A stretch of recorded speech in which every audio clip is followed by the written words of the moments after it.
when we decided to move up here and raise our 4 children. We were farmers in California and decided to create a whole new life for ourselves and made the venture up here to the Willamette Valley.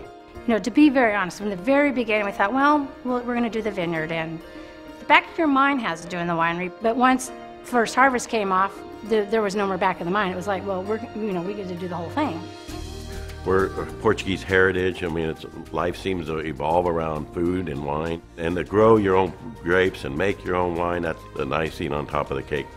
Our 2011, we produced just under 12,000 cases of wine, which is substantial. In 2005, when we opened the public, we were just under 500 cases. Coelho Winery is present on the local level. We have a wine club, we have a tasting room, then we wholesale in the state of Oregon, and then we also put product into distribution. And so when you look at that, of like the outreach our brand has, it's more important than just selling something. It's not just the wine they're buying here and they have the experience. When they buy that bottle and they bring it home and they're now enjoying it with their friends, you want that experience to be relived. 2002 is when we developed the vineyard, and it's something that we were part of in 2002. We were younger, but we remember it vividly. We always talked around the dinner table, and they were just interested.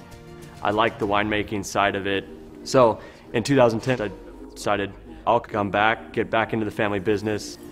I slept here, so on multiple occasions. When we say hands-on, we really mean it.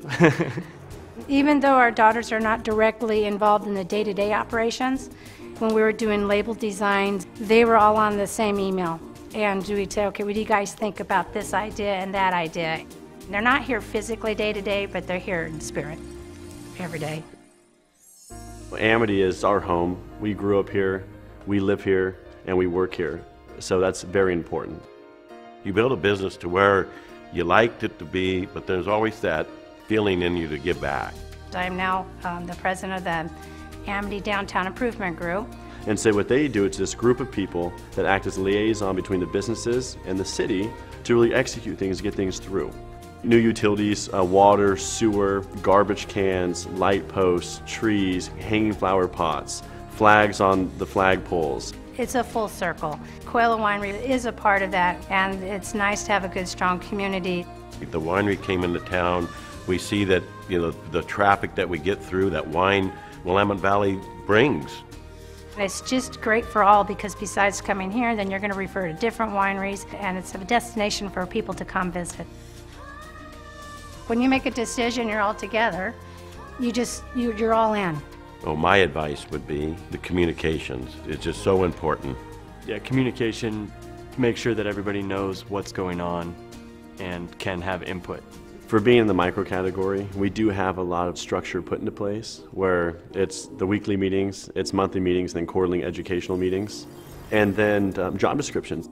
When we show up in the morning, you know exactly what you're showing up to do. You know your task, you know your role, you know your responsibilities, and it's executed. Winning the micro category in the Austin Family Business Program, I mean, we're honored.